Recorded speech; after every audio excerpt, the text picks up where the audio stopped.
There's something amazing about sauna, and what we're discovering now from just recent scientific research is that there's a reason it's been around for tens of thousands of years. It mimics and provides almost the same benefits of exercise. Why aren't doctors prescribing this as an alternative for people who don't like to work out, or people who are sedentary, or people who can't move? Sauna mimics exercise. It's just as effective as low-level cardio, and you're quite frankly better off doing a sauna a couple of times a week than being miserable zombieing out to some cardio on a recumbent bike, watching Miley Cyrus videos. That's really not going to do much for you. Today I'm going to show you how sauna is the most important fitness hack you're not using. Howard Score from UnGym Yourself. Click on the link below to subscribe to get all the information you need about working out without a gym.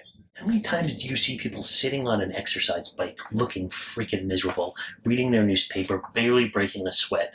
I would argue that them sitting in a sauna for 20 to 30 minutes, which mimics exercise, is actually more effective, or at least equally as effective, as doing zombie cardio.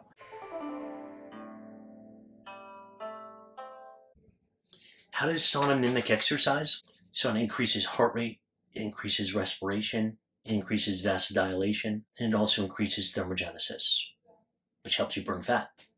It helps with recovery. It helps with lymph flow. It improves quantity and quality of sleep. It helps reduce stress hormones. It's a revolutionary fitness hack.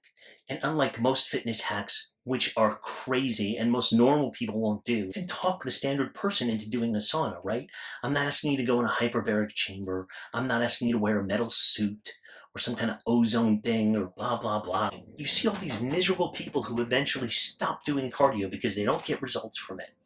But if you told those same people, you know what, just go to the spa 3 times a week, well, that would change their mental perspective. And that's why I call sauna the most underutilized fitness hack. Part of the problem with fitness hacking is if you're going to motivate people to do it, are they actually going to do it? There are people that hate working out that would actually be willing to sit in a sauna. People who are sedentary, people who can't work out, people who are injured. Well, there's all this science, which I will go into quickly. And let's be clear, I'm not telling people not to exercise. But what I'm saying, since 80% of the population doesn't exercise, if you're one of those 8 out of 10 people, well, getting in a sauna is better than doing nothing. And that's the message that should be out there, instead of shaming the 80% of the population that doesn't want to work out. And there's good reasons for that, right? It's kind of a vicious cycle. If you're sedentary, you don't want to work out. If you don't want to work out, you get sedentary. One of the ways to break the vicious cycle is just to do something that makes you feel better. And then, who knows, maybe by just doing the sauna, maybe then you'll go outside and take a walk. At least when you come out of the sauna, you're going to feel good. You're going to feel like you're taking care of yourself. And that's what I want to inspire people to do, is to realize that maybe you don't like doing cardio. Maybe you don't like doing weights. But the one thing you can do for yourself is sauna. And just so you know that it's just not my crazy opinion, okay? And Dr. Rhonda Patrick talks about this in great detail in the Joe Rogan podcast. But what I've done is I've broken it down into more simple language. Quick science breakdown, really simple.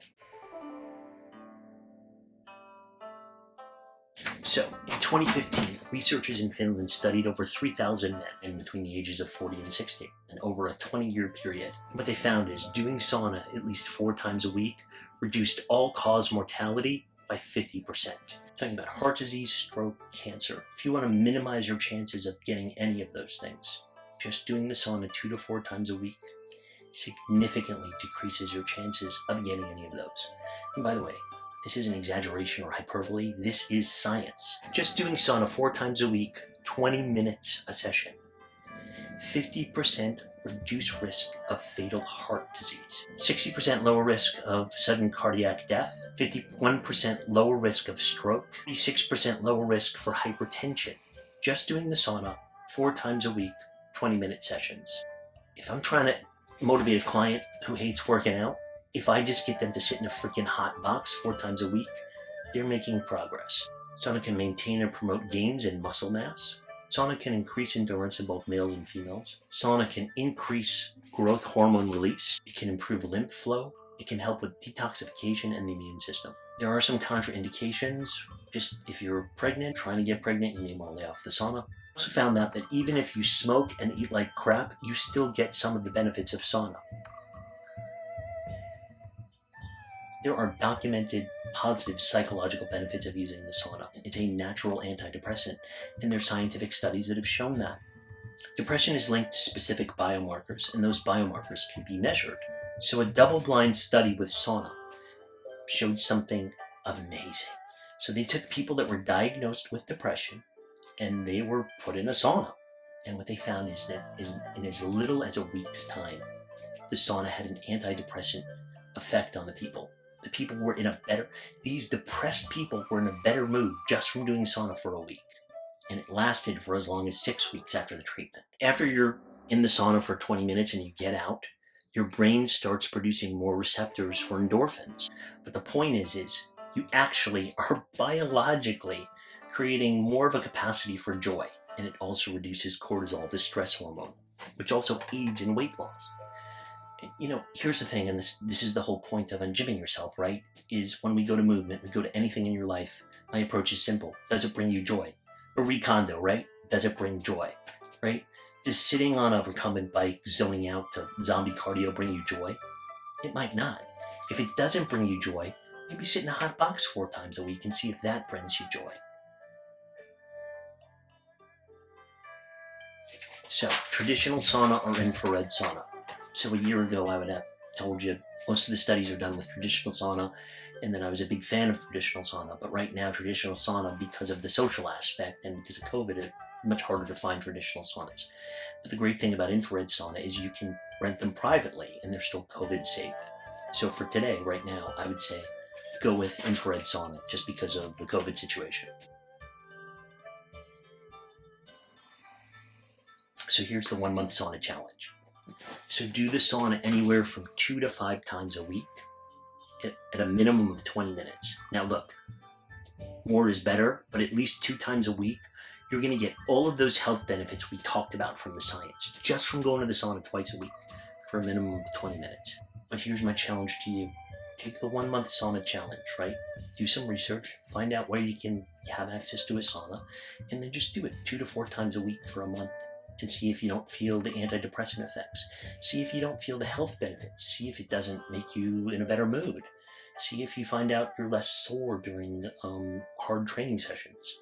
Once again, the benefits of sauna are insane, and you really should take advantage of it. This is essential. Don't go without water when you go in the sauna, right? You're sweating out a lot of the toxins. You're depleting your body of water, and you need to hydrate. So you want to drink a ton of water, obviously. So a good rule of thumb with water is to drink half your body weight in ounces a day. That's a lot of freaking water. You want to focus on breathing deep. And you're like, Howie, I see these people on the internet and they have their own freaking sauna in their house. What the hell is wrong with you? I don't have a sauna in my house. Right now I'm in California, which is in, one of the most serious COVID lockdown states. And I can still rent a private sauna for relatively cheap. Start making phone calls to local cryo places. Most cryogenic places are considered health clinics, and they're still allowed to stay open, even in the state of California. So if you go to a cryo place, chances are they're going to have infrared sauna. So check it out before you just start saying it can't happen. One of the things I always talk about in UnGym Yourself is to make sure you have a purpose in whatever you do, right?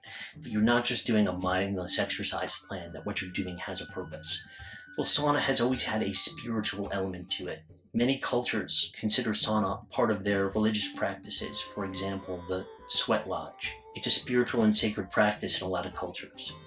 And there's something about the sauna that's amazing, right? It reconnects you with yourself. In another video, I'm going to go over some Tai Chi techniques you can do while you're in the sauna to multitask. What you need to understand is that ancient practices that have been around for hundreds or thousands of years, when they're tested by science, turn out to be some of the most effective things we can do in modern culture. Not only to reconnect with ourselves, but to actually get the health benefits. Instead of just going to some crazy spinning class, you might be better off sitting in a hot box for a couple of times a week. And quite frankly, once again, that's great if you got a Peloton. How many people don't want to sit on a Peloton and would rather take that money and either install a sauna in their home or at least use that money and get a sauna a couple of times a week? Once again, not trying to talk you out of the exercise. I'm just saying it doesn't work for everybody. The first finished saunas date back to 10,000 years ago. It's been around a little longer than a cardio machine and a leg extension. My point is, sometimes these ancient practices have something to teach us in the modern world.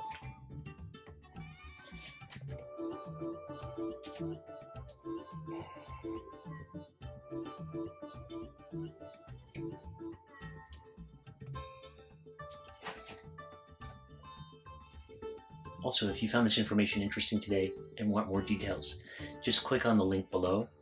And not only will I send you my workout plan, but I'll also send as a bonus my additional ebook on the benefits of sauna and how to do this sauna challenge. Thank you.